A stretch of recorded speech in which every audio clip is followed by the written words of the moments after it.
Mi sto sciogliendo. I am melting. If I were to try putting makeup on right now, it would literally just melt off. It is hot as balls here in southern Italy, so the only thing I can think to do is to make my arancini balls. What do you think, hero?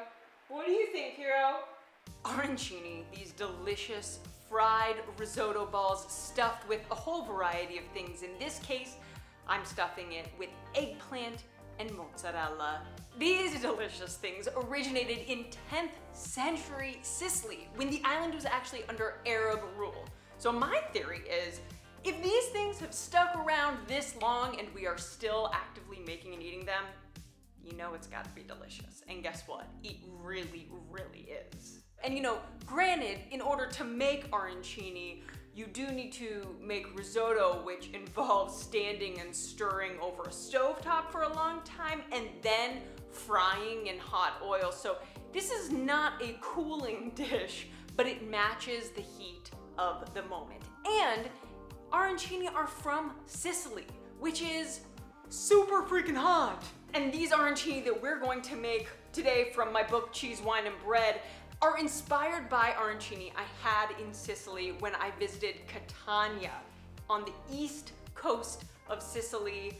They were so stinking delicious. I'm telling you, I was like, I could have these every single day. And you know what?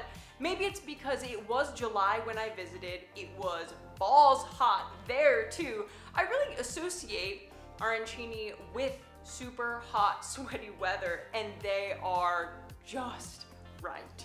Fun fact about arancini is that arancini is the plural of arancino, and arancino is masculine, and that is what it's called in some places in Sicily. If you go to other places on the island, it is arancina. It is the feminine version of that, or plural arancine. So it kind of depends where you are in terms of what the correct Italian word to use is. They can be all different kinds of shapes and sizes. They can be kind of as small as a golf ball or as big as a softball. They can be round. They can be kind of like pointed like this. Really, really incredible, rich history around this one really fairly simple dish. So grab your ice water and let's go. So first you want to make your risotto, and honestly, arancini are the perfect way to use up leftover risotto. So if you've already got some, all the better. If not, you know how to make risotto. It is arborio rice, which soaks up vegetable or chicken broth. In my recipe, first I toast the arborio rice, and then I saute some onion, mix it with tomato paste, deglaze with a white wine, and here I used a wine actually that I feature in the book by this producer from Umbria, the shepherd who makes wine in Umbria. I put a little lemon juice and some grated Parmigiano Reggiano, and that's the risotto, super simple. Then for the filling of these arancini, over medium heat you'll saute onion and then eggplant, and let it cook until the eggplant starts to brown, about 4 to 5 minutes. Now add in the red wine, and this wine is a red wine from another wine producer I feature in the book from this region here in Puglia.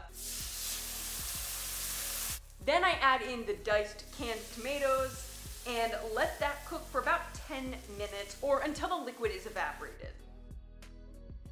Now it's time to assemble the arancini. With clean hands, grab a small handful of the cooled risotto and fill it with 1 to 2 tablespoons of the eggplant filling and mozzarella. Okay, so then you're gonna take another handful of the risotto and put it over top the filling.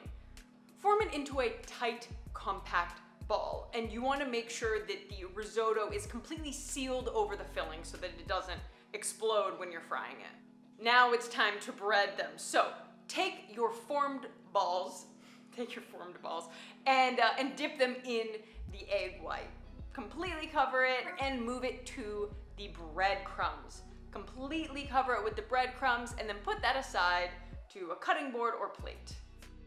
Breadcrumbs, I prefer the homemade stuff. You can see here my homemade breadcrumbs, which I wasn't sure would be enough, so then I actually did run to the grocery store, got some pre-made breadcrumbs. By the way, that's also something I have in my book, is how to make breadcrumbs, because homemade breadcrumbs are really simple and really, really delicious.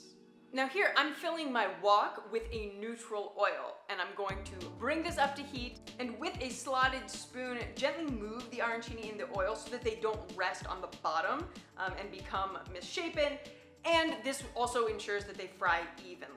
So you want to fry these for 3 to 5 minutes. It's gonna depend on exactly how hot your oil is. But just watch closely to make sure that the arancini brown on all sides. Remove it from the oil and sprinkle it with sea salt immediately. Once you've finished frying all of them, it's time to eat. They are so good, just like this, super simple. They're also really good dipped in a spicy arrabbiata sauce if you just want to get even hotter, or also an herby, really garlicky pesto.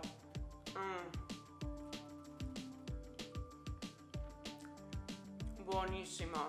Grazie to the Quirky Club, my Patreon community. If you all want to scope out the fun we have over at the Quirky Club, you can check out the Patreon community. The link is in the description box below. If you want to get my book, Cheese, Wine, and Bread, it's got this recipe and many, many, many other delicious recipes, and my explorations in the worlds of cheese, wine, and bread in England, France, and Italy. I'm also leaving a description in the a link in the description box below that you can check out. Whew, this heat just makes my brain also turn into mush. Thank you for watching. I will see you back here really soon. Keep it quirky and keep it cool. Drink that ice water. Stay hydrated. It's hot.